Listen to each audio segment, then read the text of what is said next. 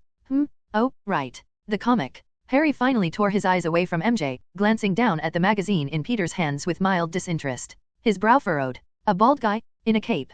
I know, right. Peter adjusted his glasses, looking down at the cover. It doesn't make sense. Every superhero comic out there is trying to be Captain America. You know, tactical gear, masks, jawlines you could cut glass with. He tapped the image of Saitama. This guy looks like an egg. An egg in a yellow jumpsuit. Maybe it's a parody. Harry shrugged, his attention drifting back to the red hair across the courtyard. Read it and tell me if it's trash. If it's good, I'll have the butler pick up a copy. Peter nodded, opening the magazine. The smell of fresh ink and paper wafted up a scent Peter secretly loved. He noticed the publisher's logo immediately, Marvel Entertainment. So Light really did it, Peter thought, a mix of skepticism and curiosity bubbling in his chest. He knew Light. Light was cool, sure, but an artist? The last time he checked, Light's sketches were mediocre at best. He must have hired a ghostwriter, Peter concluded logically. There's no way he drew this himself. He flipped to the first page. His breath hitched. The art wasn't just good, it was phenomenal. The opening splash page depicted a city in ruins. The level of detail was staggering: shattered concrete, twisted rebar, the smoke billowing with a texture so real Peter could almost smell the burning rubber. Standing amidst the chaos was the bald protagonist. The shading on his white cape was exquisite, capturing the fabric's weight and movement. But then, Peter looked at the hero's face. He blinked. He took off his glasses, cleaned them on his flannel shirt, and put them back on. What is that? Peter whispered. The background was a masterpiece of high-contrast realism. The villain, a purple, alien-like monster, was drawn with terrifying, gritty detail. And the hero? 2 dots for eyes, 2 thin lines for eyebrows, a circle for a head. It looked like a doodle a toddler would draw on a napkin. Is this a printing error? Peter muttered, flipping back and forth. How can the art be this good and this bad at the same time? Despite the jarring stylistic clash, Peter kept reading. The dialogue was sparse. The monster, Vaccine Man, began a monologue about the Earth's rage and environmental pollution. It was the kind of heavy-handed villain motivation Peter was used to seeing in the X-Men titles. Usually, the hero would retort with a speech about hope or justice. Saitama just stood there, his expression blank. Saitama, I'm just a guy who's a hero for fun. Peter frowned. For fun? Not because of a tragic backstory? Not because of great power and responsibility. It felt wrong. It felt disrespectful to the genre. And yet, Peter couldn't look away. The fight began. The Vaccine Man transformed. The art shifted into overdrive. The monster grew massive, veins bulging, claws tearing through the asphalt. The sheer scale of the threat was palpable. In any other comic, this would be the setup for a 6-issue arc involving the National Guard and a team-up event. Peter's heart raced. How is he going to beat this thing? Peter analyzed, his scientific mind racing. Does he have telekinesis? Super speed? Energy projection? He turned the page, expecting a splash page of a beam struggle or a tactical dodge. Wham! One panel. A single, nondescript punch. The Vaccine Man didn't just fall, he disintegrated. The force of the impact was rendered with ink lines so dynamic they seemed to vibrate off the paper. Guts and smoke exploded out the back of the monster. No way! Peter yelped, his voice cracking loudly in the quiet courtyard. Harry jumped, startled out of his daydream. Jesus, Pete. What? A few nearby students turned to look, eyeing the usually quiet Parker with confusion. Peter ignored them. He ignored Harry. His eyes were glued to the page. It was anticlimactic. It was absurd. It defied every narrative law of the comic book medium. And it was the coolest thing he had ever seen. He one-shotted the boss, Peter whispered, stunned. He quickly read through the rest of the issue. The anthology included the first 4 chapters. He watched Saitama accidentally kill a giant experimentation monster, Marugori, and then face the subterraneans in a dream sequence that had Peter sweating with its intensity. By the time he reached the end of the 4th chapter, where Saitama wakes up and realizes the epic fight was just a dream, Peter was hooked. His mind was racing with theories. What is his power source? Peter thought, biting his thumbnail. Is he a mutant? A mutate? Did he fall into a vat of experimental chemicals? You can't just be that strong physically without some kind of biological enhancement. His muscle density would have to be titanium. He needed to know. The mystery of Saitama's strength was infinitely more compelling than the brooding of standard heroes. Peter. A shadow fell over him. Peter looked up, blinking. Harry was standing over him, looking annoyed but curious. A circle of classmates had gathered, drawn by Peter's outburst. You've been staring at that book like it holds the secrets of the universe for 10 minutes, Harry said, holding out his hand. Let me see it. It's incredible, Harry, Peter said, handing it over reluctantly. It makes no sense, but it's incredible. Requisitioned, Harry declared, snatching the magazine. Hey, I wasn't finished. You can read it in Chem Lab, Harry grinned, flipping open the cover. Let's see what Light has been up to. As the bell rang, signaling the start of the school day, the copy of Weekly Shonen Jump passed from hand to hand. In the ecosystem of the comic book industry, there are creators, there are readers, and then there are the predators, the critics. Edward Vance was one of the apex predators. A veteran columnist for a major pop culture blog, he consumed comics with a ravenous, cynical appetite. His reviews were legendary for their brutality. Just last week, he had eviscerated a new dark and gritty superhero series, tearing apart its derivative plot and excessive use of shadows to hide poor anatomy. To Edward, the current market was a wasteland. He walked through the aisles of Heroes Haven, a prominent comic shop in Greenwich Village, his eyes scanning the racks with bored detachment. It was all the same. Every cover screamed for attention with the same recycled tropes: muscular patriots wrapped in flags, brooding billionaires in high-tech armor, or mutants fighting for a world that hated them. Boring. Derivative. Trash, Edward muttered, sliding a glossy issue back onto the shelf. He was looking for a spark. A deviation. Something that didn't feel like it had been committee designed to sell lunchboxes. He had already visited 2 other shops that morning and found nothing. He was about to give up and just reread his archived run of Captain America: The Gold Standard of the Golden Age when a voice called out from the counter. Edward? I didn't see you come in. It was Miller, the shop owner. A man with thick glasses and an encyclopedic knowledge of the Silver Age. Miller, Edward nodded, adjusting his scarf. Please tell me you have something that isn't a tie-in to a toy line. I'm desperate. Miller grinned, a knowing glint in his eyes. He reached under the counter. I knew you'd be in today, and I saved a copy of this just for you. Trust me, you haven't seen anything like it. He slid a thick, anthology-style magazine onto the glass counter. Weekly Shonen Jump. Edward read the title, his nose wrinkling slightly. Never heard of it. Is this some indie zine? It's a rebrand, Miller explained. You know Inksworth Publishing? The old family-run place. The one that was hemorrhaging money? I thought they folded after the crash. They didn't fold. The son took over. Light Inksworth. He renamed the whole company Marvel Entertainment and pivoted the entire editorial line. Marvel. Edward raised an eyebrow. Bold name. Sounds arrogant. If he fails with a name like that, he'll be the laughingstock of the industry. Maybe, Miller shrugged. But look at the art. Edward looked down. The cover art for One Punch Man stared back at him. The technical skill was undeniable. The composition, the coloring, the dynamic lighting, it was top tier, easily rivaling the best cover artists at the major publishers. But the subject? A bald guy in a yellow suit. Edward asked. Is this a comedy? Just read it, Miller urged. Edward picked up the magazine. He intended to just skim the first few pages. 10 minutes later, he was still standing at the counter, completely absorbed. He turned the page, his eyes widening. The dream sequence with the subterraneans was playing out. The art shifted from the simplistic, gag-style face of the protagonist to a gritty, high-octane battle manga style that screamed with intensity. The sheer kinetic energy of the fight scenes made his pulse quicken. This, Edward whispered, flipping another page. This is anarchy. It deconstructed everything. The hero wasn't angst-ridden. He wasn't noble. He was bored. And yet, the action was better than anything the serious comics were putting out. Well? Miller asked, leaning on the counter with a smug smile. Edward looked up, dazed. He felt like he had just woken up from a fever dream. It's brilliant, Edward said, his voice serious. It's completely insane, and it's brilliant. He slapped a $20 bill on the counter. I'm taking it. Keep the change. Edward rushed out of the store, the magazine clutched under his arm like a holy text. He needed to get home. He needed to write. The author's name, Light Inksworth, burned in his mind. Who is this kid? Edward wondered. To write this, you have to hate superheroes. Or you have to love them so much you want to break them. Back in his apartment, Edward sat before his computer, the glow of the monitor illuminating his focused face. He logged into his blog and cross-posted to his Twitter account. His fingers flew across the keyboard. @Edward_reviews. Stop what you are doing. Go to your local comic shop. Buy Weekly Shonen Jump issue #1 specifically for One Punch Man. I know I said the genre was dead. I was wrong. This book just resurrected it, killed it again, and danced on its grave. It is the most original piece of visual storytelling I have seen in a decade. Rating, essential. If you don't like it, unsubscribe. I'll eat my hat. #Marvel #One Punch Man. He hit enter. The reaction was immediate. Edward's followers were used to him tearing things apart. A recommendation this glowing was unprecedented. The comment section exploded. User 1, wait, Edward actually likes something? Is the world ending? User 2, I saw that at the store. The cover looked weird so I skipped it. Going back now. User 3, is this a paid promo? How much did Marvel pay you, Ed? Edward scoffed at the paid promo comment. He typed a reply. Read it and tell me I'm wrong. The art alone is worth the cover price. The internet did what the internet does best, it generated hype. One Punch Man began to trend.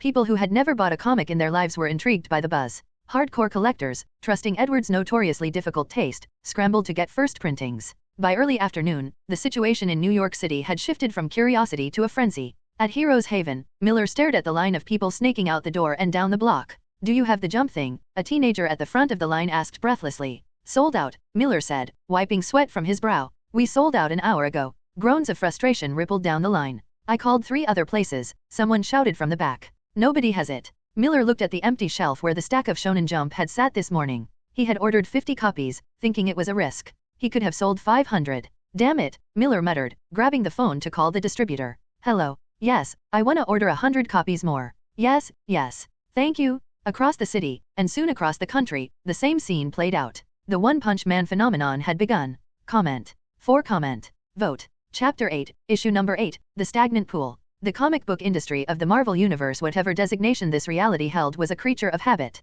And its habits were dying. For decades, the story about Captain America had loomed large over the medium. When the Steve Rogers serials first hit the shelves in the late 40s, they were revolutionary. They were propaganda, yes, but they were also the genesis of the modern hero myth. But success breeds imitation, and imitation, over time, breeds incestuous mediocrity. The market had become a factory of clones. Every publisher in New York was churning out the same story with a different coat of paint. The formula was rigid, almost religious. Step 1, ordinary man gains power in a scientific accident, usually involving radiation. Step 2, reluctant hero loses a loved one/best friend to a tragic disappearance. Step 3, hero misses a date with his love interest to save the city. Step 4, hero refuses to kill the villain, who inevitably escapes to kill again. Step 5, hero sacrifices himself in a death of event, only to be resurrected 6 months later when the sales dip. Readers were exhausted. They were starving for nutrients in a diet of narrative sawdust. They bought the books out of habit, or loyalty to the characters, but the spark was gone. The sense of wonder had been replaced by the cynicism of a cash grab.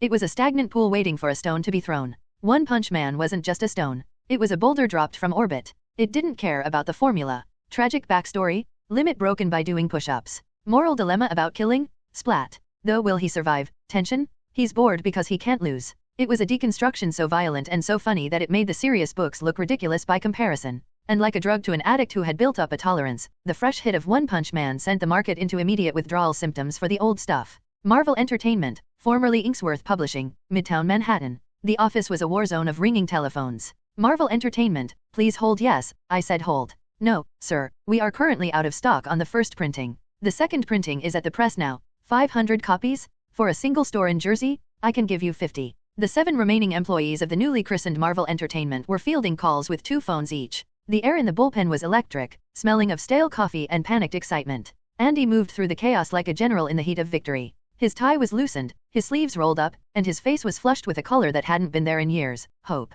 We need more trucks. Andy shouted to no one in particular, slamming a phone down only to pick it up again instantly. Yes, this is Andy. Midtown Comics? You sold out? It's been 4 hours. All right, I'm sending a van. Don't let the customers riot. He hung up and leaned against a filing cabinet, laughing breathlessly. 55,000 copies. That was the print run they had gambled on. In the current market, an indie debut selling 10,000 was considered a hit. Selling out 55,000 in half a day? That was X-Men numbers. That was Daily Bugle headline news. We're not just surviving, Andy pawned, watching his staff frantically scribble orders. We're fucking thriving. The Loft, Chelsea. While chaos reigned in Midtown, the atmosphere in Light's apartment was strangely serene. Light sat in his leather armchair, his eyes closed, ostensibly resting. In reality, he was watching a ticker tape of numbers scroll across his mind's eye. Fan value, 104,320, 104,350, 104,400. The numbers were climbing with a speed that made his heart race. Every purchase, every tweet from a critic like Edward, every excited conversation in a school hallway fed the system.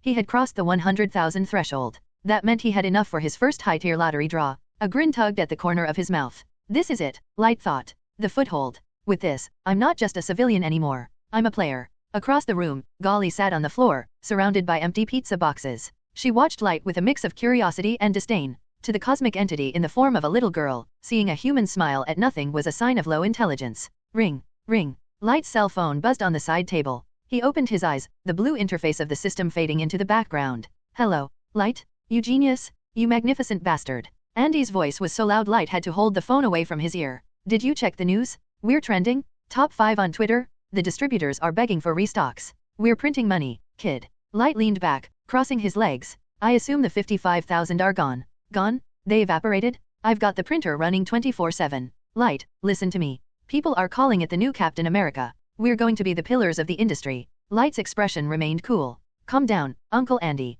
It's a good start. But don't let it get to your head. Calm down, Light, this is a phenomenon. It's a phenomenon, Light corrected gently, but it's not a foundation. Not yet. Andy paused on the other end. What do you mean? One Punch Man is a disruptor, Light explained, staring at the ceiling. It works because everyone is sick of the status quo. It's a parody. But parody has a shelf life. You can't build a 10-year empire on a joke, no matter how good the punchline is. He knew the reality. Saitama was the hook. He was the shock to the system that got eyes on the brand. But to keep those eyes, to build a Marvel that could survive Thanos, he needed the epics. He needed the stories of growth, of friendship, of struggle that One Punch Man deliberately mocked. He needed Naruto. He needed One Piece. He needed the stories where the hero didn't win in one hit, but bled for every inch of victory. It's just the warm-up act, Uncle, Light said, his voice dropping to a serious register. Enjoy the sales, but get the logistics ready. The real heavy hitters are coming next. Heavy hitters. Andy sounded confused but intrigued. You have more. Light looked at the system interface, at the glowing lottery wheel that cost 100,000 points to spin. I have worlds, Uncle, Light whispered. I have entire worlds. The phone pressed to Light's ear was warm, a testament to how long Andy had been talking. Light, listen to me. The numbers are insane, but we have a problem, Andy said, his voice a mix of exhilaration and panic. We have a flagship title, but we don't have a fleet. Weekly Shonen Jump can't survive on One Punch Man alone. People will buy the first issue for the novelty, but if the other 200 pages are blank or filled with filler, they won't come back for issue 2. Andy was right. A magazine needed variety. It needed to be a buffet, not a single course. Strike while the iron is hot, right? Light said, leaning back on his leather sofa. Exactly. We need filler. We need backup.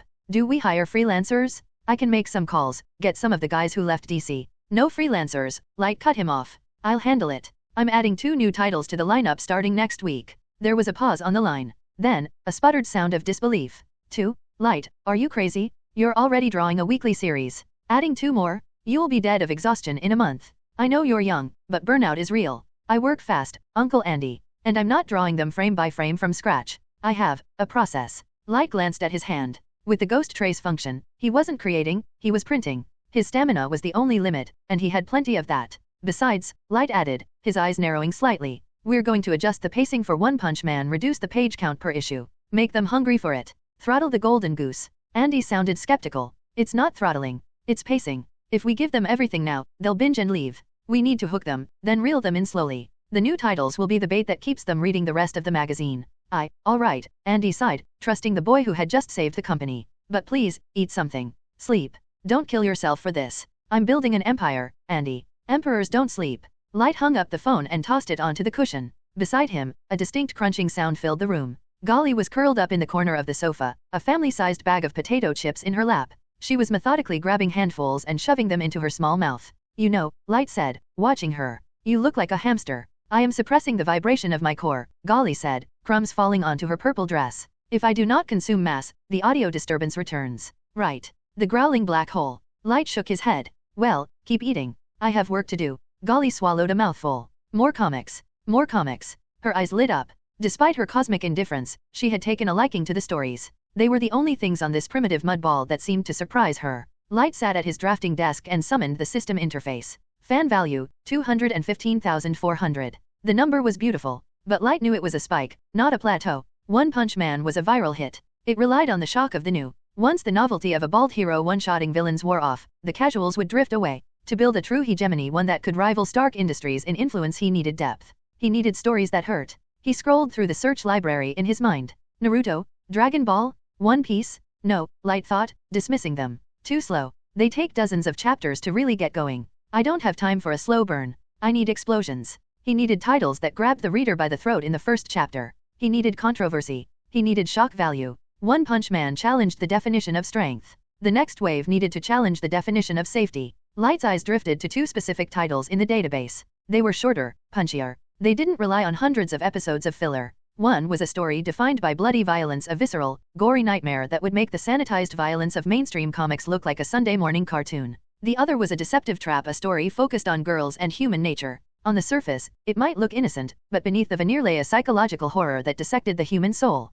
These will do, Light murmured. They were intense. They were completely different from the patriotic fluff currently clogging the shelves. He tapped the search bar. The cover art for the 2 new series materialized in his mind. He activated Ghost Trace. His hand began to move. Unlike the clean, simple lines of Saitama's face, this new art style was rougher, darker, and heavier with ink. He drew fear. He drew blood. He drew the fragility of the human condition. Golly hopped off the sofa and padded over to the desk, crunching on a chip. She peered over his shoulder. Huh. She tilted her head, her violet eyes tracking the pen. This is different. She looked at the page. She was surprised. She had watched him from the very beginning. To her, One Punch Man was cool, stylish, and humorous. But the work being created now was completely different from before. Light reached out, his hand resting gently on Golly's silky purple hair. He smiled, a deep, meaningful expression crossing his face. Well, Light said, this is exciting enough. Late night in New York City. The city that never sleeps was living up to its reputation, a sprawling grid of neon and noise. Lightingsworth stood on the rooftop of his Chelsea loft building, the cool night wind tugging at his shirt.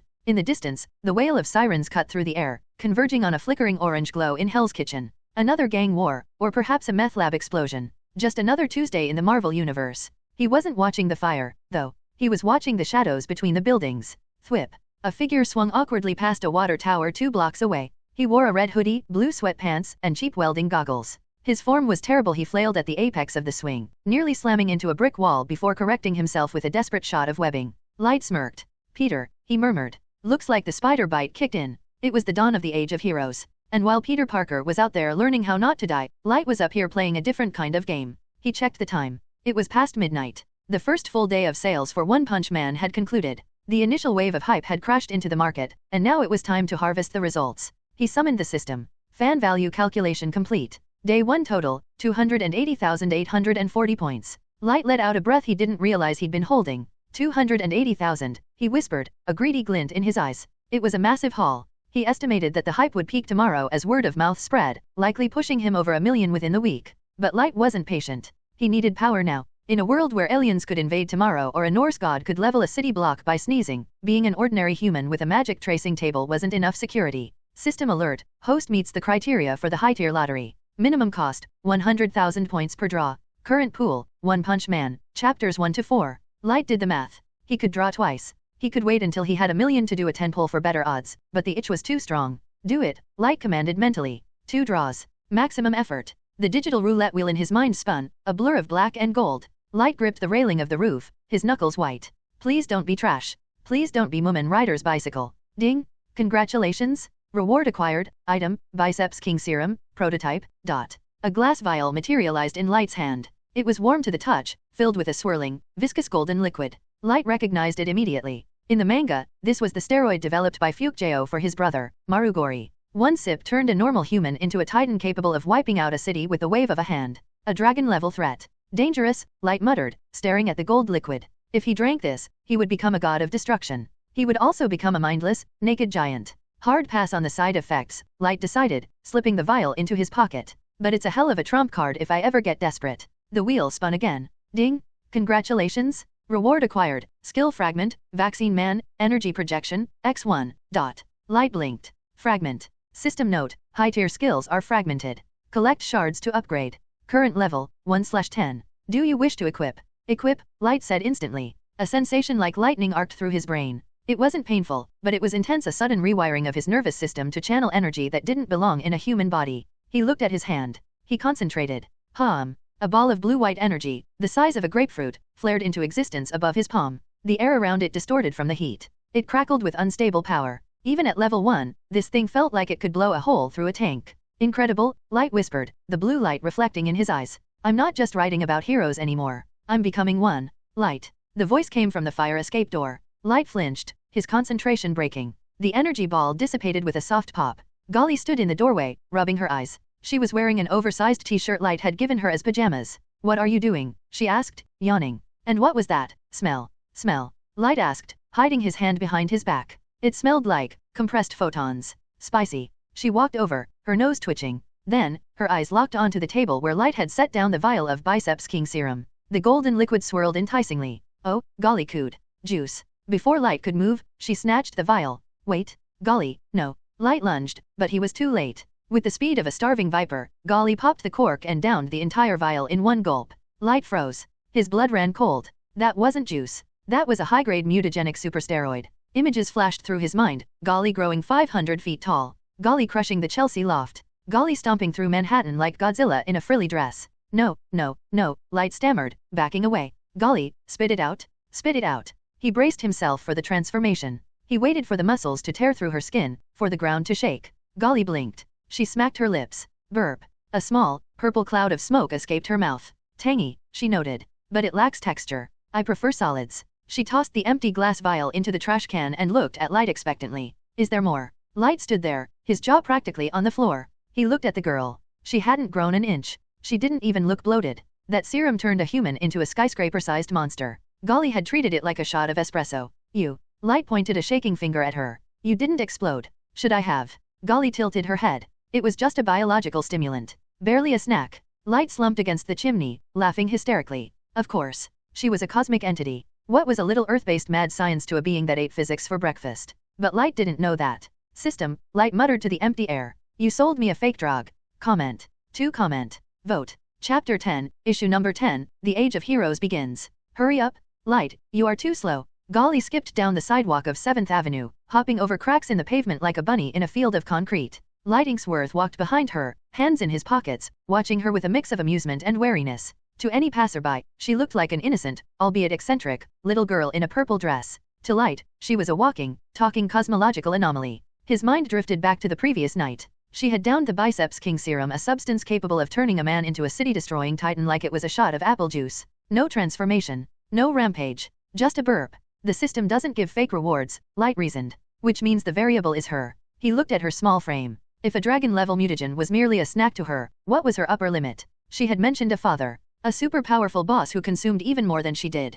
Who is she? Light wondered. He didn't press her for answers. Everyone had secrets, and frankly, he wasn't sure he wanted to know the answer yet. For now, knowing that this runaway girl was strong enough to drink a scientific concoction that could make a human anatomy look like a fucking joke was a comforting thought. It just means that her body has enough capability to handle it. Which means, she's strong. Unbelievably strong. She was the ultimate insurance policy. Light sighed, scanning the bustling street. He knew his knowledge of this world was incomplete. In his past life, he wasn't a comic book historian. He knew the MCU inside and out, and he had seen the X-Men films. But the deep comics lore? The cosmic abstracts like the Living Tribunal or the one above all? He only knew them through some TikTok reels. And the system was no help.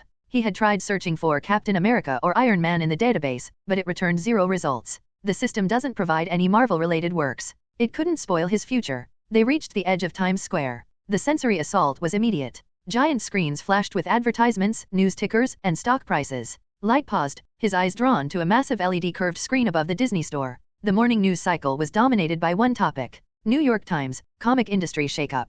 One Punch Man breaks sales records. Washington Post, a new era of heroism? Experts predict mania to last weeks. LA Times, satire or subversion? Why Saitama is the anti-Captain America? Light smirked. Then, a ticker from USA Today scrolled across the bottom. Opinion, veterans groups call One Punch Man disrespectful to the American spirit.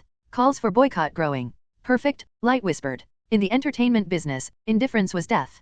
Controversy was cash. Let them protest. Let them burn books. Every angry article was just free advertising that would drive curious readers to pick up a copy to see what the fuss was about. It was all fuel for the system. Suddenly, the screens flickered. The bright colors of the advertisements cut away to a solemn breaking news graphic. The ambient noise of the square dropped as pedestrians stopped to look up. A news anchor appeared, looking grave. We are interrupting this broadcast with an emergency report. Tony Stark, CEO of Stark Industries, has been declared missing in Afghanistan. The image switched to a file photo of Tony arrogant, wearing sunglasses, holding a scotch. Stark was in the region for a weapons demonstration. His convoy was ambushed yesterday. At this time, his whereabouts are unknown, and Stark Industries stock is in free fall. The crowd around Light erupted into murmurs. Stark? Missing.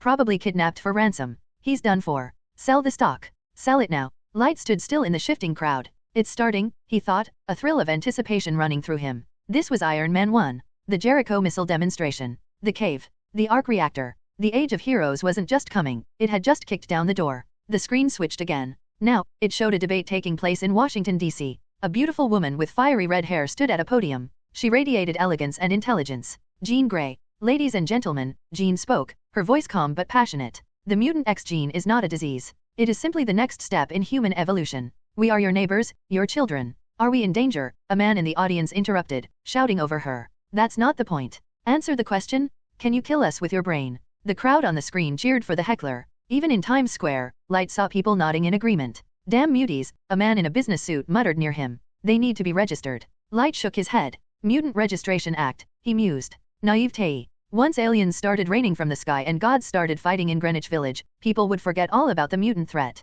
They would realize everyone was equally insignificant in the grand scheme of the cosmos. Come on, Golly, Light said, taking her hand. Show's over. He led her away from the main thoroughfare, cutting through a shortcut in Hell's Kitchen to get back to Chelsea. The deeper they went into the side streets, the fewer tourists they saw. The buildings became older, the graffiti more aggressive. They turned into a narrow alleyway. Shadows stretched long across the wet pavement. Light stopped. 3 men stepped out from behind a dumpster. They were rough, wearing dirty tank tops that exposed tattoos of barbed wire and skulls. Behind them, 2 more stepped out to block the exit. Well, the leader said. He was a towering man, built like a brick house, with a scar running down his cheek. He looked at Golly, his eyes gleaming with sickening predatory intent. You lost, kid. That's a cute doll you got there. She'd fetch a high price on the market. Light didn't flinch. He didn't look afraid. He looked at the man with the mild curiosity one might show a cockroach. Human traffickers. Light asked calmly. That's a low bar, even for Hell's Kitchen. Watch your mouth, the leader sneered, pulling a switchblade. Hand over the girl and your wallet, and maybe we just break your legs.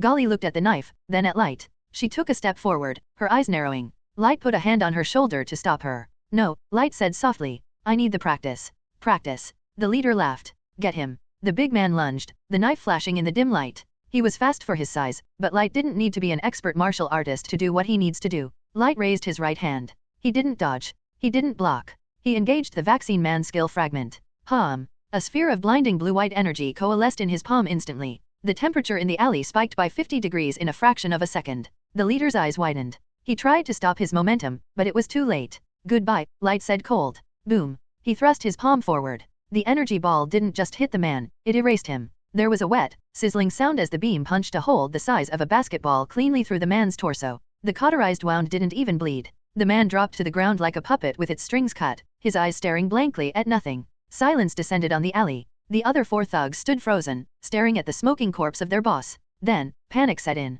Mutant, one screamed, stumbling back. He's a freak? Run. Monster. They scrambled, trying to flee toward the street. Golly, Light said, his voice devoid of mercy. Stop them? Okay, Golly chirped. She raised a finger. A wall of translucent purple energy shimmered into existence at both ends of the alley, sealing them in. The thugs slammed into the barrier, pounding on it uselessly. They turned back to face Light, terror etched on their faces. Light walked toward them, another ball of energy forming in his hand, casting long, dancing shadows against the brick walls. You wanted to sell a child, Light said, the blue light reflecting in his cold eyes. Please? We didn't know. We won't tell anyone, one begged, falling to his knees. Light didn't pause. He was in the Marvel universe now. A world of gods, monsters, and killers. Mercy to enemies wasn't a virtue here, it was a weakness. If he let them go, they would talk. If they talked, Hydra or SHIELD would come knocking before he was ready. In this world, Light murmured, raising his hand, you don't get second chances. The alley filled with the sound of wailing, followed by the sharp, rhythmic blasts of energy.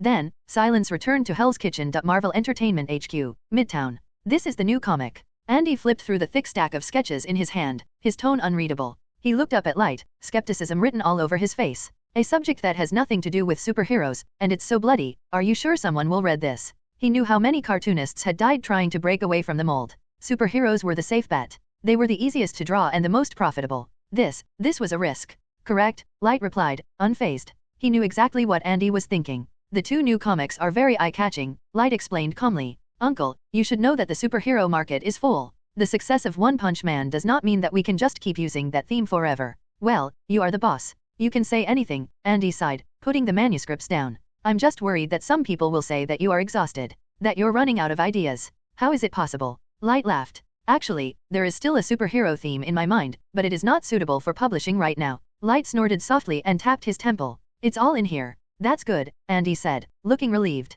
I will print it now, and it will be published tomorrow morning. It was good to see the kid had confidence. Andy paused at the door, his expression darkening slightly. By the way, recently, Manhattan hasn't been peaceful. I heard that the gangsters who died a few days ago were killed by mutants. They were all leftovers, but I heard the gang behind them was a big drug lord. Be careful when you go out. Thank you, Uncle Andy, for your concern, Light said. His eyes flashed as he watched Andy leave. It had been 4 days since he killed those gangsters in the alley. The Loft, Chelsea. Weekly Shonen Jump was a weekly magazine. Tomorrow was the release date for the new issue. Light sat in his study and called out the system interface. Fan value, 1,000,000 plus. The fan value had finally reached the beginning of 1 million. Light had been hoarding points for days, afraid that if he drew too early, he would just pull another useless item like Saitama's uniform. But tonight was the night. System, Light commanded. Adjust specifications. 5 draws at 100,000. 1 draw at 500,000. Strictly speaking, drawing now wasn't optimal. If he waited until tomorrow after the new comics were published, the item pool would expand.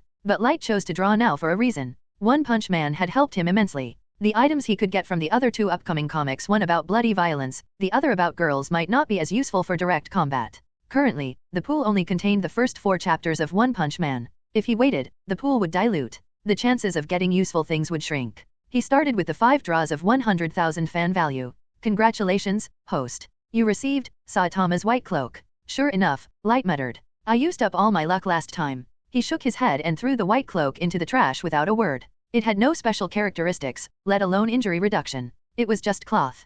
Congratulations, host. You received a TV. A TV. Light stared. You can pull a TV out of this thing. Congratulations, host. You received a football. Fuck, Light cursed under his breath. And a football. Is this the ball from that kid with the cleft chin? Light threw the football onto the sofa in the living room. Golly, who had been lazing around, immediately sat up, her eyes lighting up as she saw the toy. Go on, Light grumbled. Congratulations, host. You received Vaccine Man Skill Fragment, Energy Ball X1. That's it. Light nodded. Skill fragments were practical. Just LV1 was enough to blow up ordinary people. LV2 would be even stronger. He equipped the fragment. The text on the blue sphere icon changed from LV1 to LV2. Congratulations, host. You received Subterranean King Fragment X1. Subterranean King? In Saitama's dream, the Subterranean King was a godlike monster capable of giving him a real fight. In reality, he was just a weakling who got stomped. System, Light asked. How do I use character fragments? Gather 10 fragments of the same character to summon them. The summoned character will be friendly and trustworthy towards the host. Signature items can be summoned with only 3 fragments. Summoning characters. Light mused. That was incredible. Imagining the chaos of Japanese manga characters running around the Marvel Universe made him eager to try it. But now, it was time for the main event. The 500,000 fan value draw. The probability of getting rare items was 5 times higher. Light forced himself to calm down, staring at the lottery interface, his heart in his throat. Congratulations to the host. You obtained Giant Skill Set. Rewards, Toughness Fragment X2, Monstrous Power Fragment X1, and Negative Intelligence Fragment X1. Hiss. Light took a deep breath. He never expected to pull a full suit. But, System, Light asked, eyeing the last item. What does negative intelligence mean? Can it really be negative? After taking the potion, the subject, Marugori, stupidly killed his brother due to lowered IQ. Before that, his IQ was normal. Host can choose not to equip it. Nonsense, Light said instantly. Of course I won't equip that. He glanced at the living room. Golly was happily kicking the football against the wall. Fortunately, he muttered. If Golly had become stupid after drinking that potion, he shook his head. She seemed fine. The potion must have been digested. Light equipped the toughness and monstrous power fragments. 2 streams of white light poured into his body. A warm energy flowed through his limbs. He felt his cells activating, power surging through his muscles. Boom! Light punched out of thin air. A terrifying force exploded in midair. A shockwave rushed from his fist and slammed into the wall. A large hole was punched directly through the plaster and brick, with web-like cracks spreading in all directions. Golly, who was playing with the ball, glanced at the study. She silently put down the football and went back to eating snacks. Yeah, looks like it needs to be renovated. Light scratched his head, not annoyed in the slightest. Money wasn't a problem anymore. He smiled happily. As expected of a dragon-level disaster, even monstrous power LV1 was this terrifying. Do. His phone rang. Hey, is it Light? Peter Parker's joyous voice came through the speaker. Today is the New York Carnival Parade. Will you come? Peter, who had just come out of the tragedy of Uncle Ben's death, sounded like he needed a smile to fill his heart. Good, Light said. I'll be there. After hanging up, Light looked down. Golly was staring at him with big, watery eyes. He smiled bitterly. Okay, I'll take you. He. Golly immediately picked up her small purple backpack filled to the brim with snacks and ran to the door, beckoning him to hurry. Light sighed. Central Park, Manhattan. The Great Lawn had been transformed into a riot of color and sound. It was the annual New York Unity Festival, a sprawling carnival meant to celebrate the city's resilience.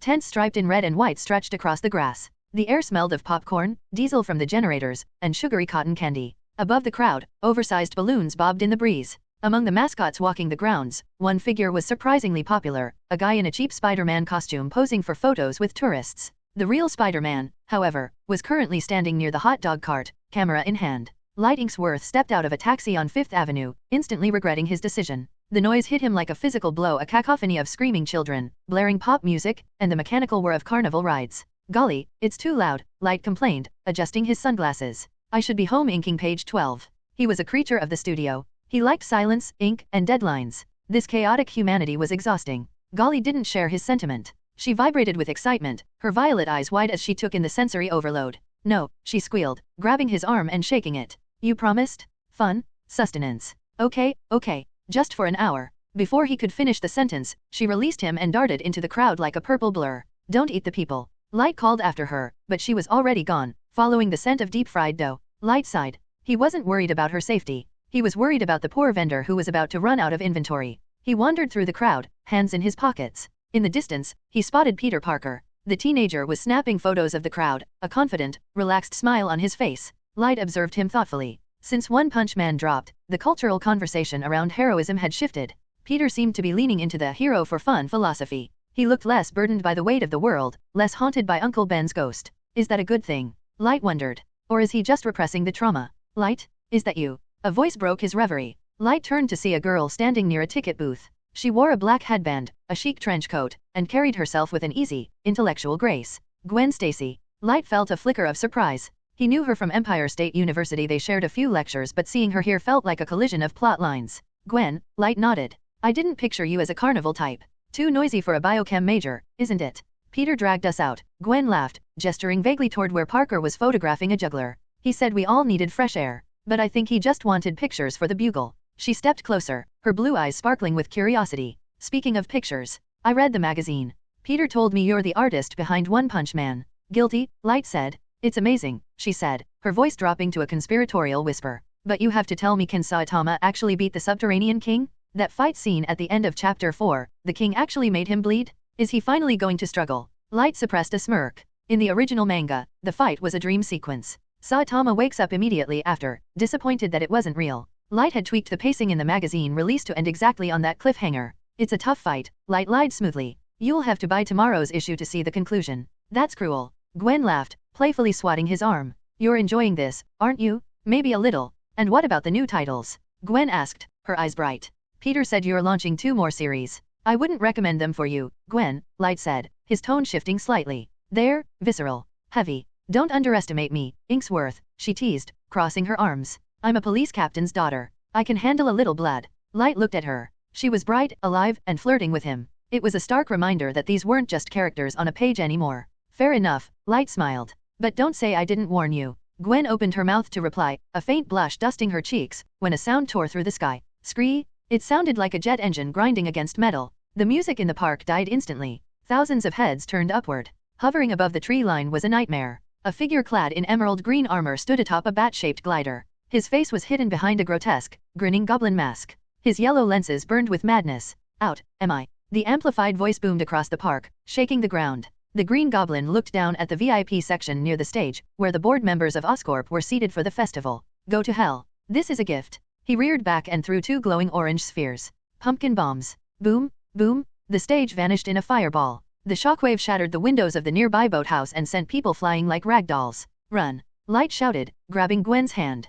Panic erupted. The crowd surged, a stampede of terrified, screaming humanity. Debris rained down, chunks of concrete, burning wood, and twisted metal. Light scanned the chaos, his mind racing. Green Goblin. The first movie plotline. He's targeting the board members. He looked for Golly. He spotted her 50 yards away, sitting at a picnic table. It was a surreal sight. People were screaming, running for their lives. Explosions were tearing up the turf. And Golly was calmly eating a corn dog. A piece of shrapnel the size of a dinner plate flew toward her head. Just before impact, it seemed to slide off an invisible curve in the air, missing her by inches. The crowd parted around her unconsciously, like water flowing around a rock. My sister. Light yelled to Gwen, pointing at the table. We have to get her. Gwen screamed over the roar of the glider. Suddenly, a red and blue streak shot into the air. Peter Parker, having ditched his civilian clothes, swung from a flagpole and intercepted the goblin. Hey, Gobby! Spider-Man shouted, landing a kick on the villain's chest. You don't have a permit for that glider. The goblin snarled, recovering midair. Insect. The glider's front panels opened, revealing machine gun turrets.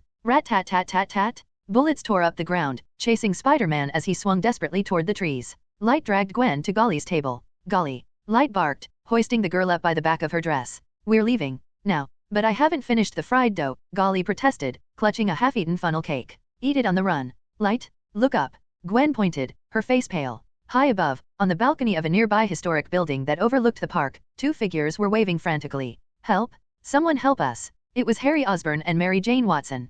The goblin's initial bombing run had taken out the staircase. The balcony was crumbling, smoke billowing from the room behind them. Light Inksworth was not a saint. If he had a character sheet, his alignment would likely read true neutral. The screams of the panicked crowd didn't stir some dormant urge for justice within him. But he couldn't just let Harry Osborn die. It wasn't just about the fact that Harry had been decent to him since high school. It was business. Harry had bought 100 copies of Weekly Shonen Jump on launch day to support the company. In Light's eyes, that made Harry a premium subscriber. You don't let your whales get blown up by their own fathers. Light turned to Gwen, his voice cutting through the cacophony. Take Golly and get to the perimeter. Don't stop moving until you see police lines. He looked down at the small girl in the purple dress. Golly, behave. Protect her. Understood, Golly said, stuffing the last bite of funnel cake into her mouth. Her tone was perfunctory, bordering on bored. Light didn't wait for a better answer. He turned and sprinted toward the collapsing historic building. Gwen grabbed Golly's shoulders, guiding her through the stampede. She glanced back just in time to see Light disappear into the smoke and debris. Her heart hammered against her ribs not just from fear, but from a sudden, sharp pang of admiration.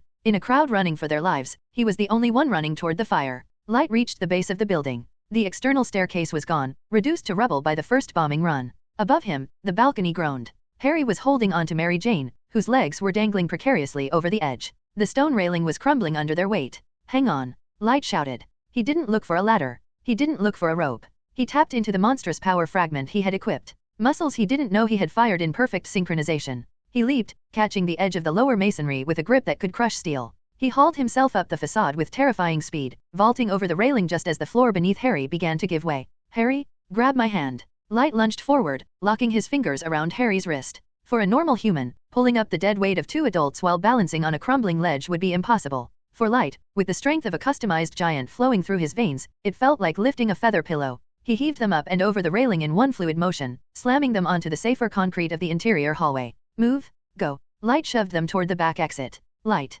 Harry gasped, his face pale and streaked with soot. How did you? Later. They stumbled out of the building's rear exit, spilling onto the service road. But they weren't safe yet. Scree! The Green Goblin swept around the building, his glider tearing up the turf. The madman's yellow lenses locked onto the trio. The high of the carnage had overtaken him. He didn't see his son. He only saw targets. Die. The goblin reared back and hurled a pumpkin bomb. It arched through the air, glowing with a menacing orange light, headed straight for them. Look out. Spider-Man swung from a nearby lamppost, shooting a web line to intercept the bomb. But the goblin was ready. The glider's wing blade slashed through the air, severing the web line instantly. The bomb continued its trajectory. Harry and Mary Jane froze, the paralysis of imminent death taking hold. Light didn't freeze. He stepped forward, placing himself between the bomb and his friends. His eyes tracked the spinning sphere. Time seemed to slow. He didn't dodge. He pivoted, channeling the monstrous power into his right leg. Wham! He kicked the pumpkin bomb out of the air. It was a roundhouse kick delivered with the force of a hydraulic press. The bomb didn't just deflect, it reversed direction with the speed of a cannonball, screaming back toward its thrower. Boom! The bomb detonated 5 feet in front of the goblin. The shockwave slammed into the villain, crumpling the front armor of the glider. Fire engulfed the green figure. Arg! The goblin screamed a guttural, human sound of pain that cut through the mechanical modulation of his mask. The explosion threw the glider into a tailspin. Smoke trailing from his thrusters, the goblin banked hard, fleeing into the Manhattan skyline to lick his wounds. Silence descended on the service road. Whoa! Spider-Man landed on a nearby wall, his lenses widening. Did you just play soccer with a bomb? Harry stared at Light, his mouth agape. Light, that was insane. You saved us. Mary Jane looked at Light as if seeing him for the first time, her eyes wide with shock and awe. Light exhaled, shaking the dust off his pants. He could feel the residual tingle of the monstrous power fading back to dormant levels. Let's not make a habit of this, Light said, his voice steady despite the adrenaline. Get out of here. Harry, take MJ home. The press is going to be swarming in 5 minutes. Right. Harry shook himself out of his stupor. Thank you, Light. I owe you. Seriously. Harry helped a trembling MJ into his waiting limousine, and they sped away just as the first sirens began to wail. By the time Light made it back to the main street, the NYPD had established a perimeter. Light. Gwen broke through the police line, rushing over to him. She didn't hesitate. She ran her hands over his arms and chest, checking for blood. I'm fine, Gwen, Light said, catching her hands. Just a little dusty. You idiot, she breathed, her blue eyes locking onto his. You could have been killed. But I wasn't. The air between them charged with a sudden, electric tension. Gwen didn't pull away. She stood close, her breath hitching slightly. She wasn't the shy, retiring type. She was a Stacy. She met his gaze with a boldness that Light found unexpectedly alluring. Gwen, what are you doing here? The moment shattered. A burly man in a captain's uniform strode toward them, his face etched with worry. Dad, Gwen stepped back, smoothing her coat. Captain George Stacy looked from his daughter to Light, his eyes narrowing in protective assessment.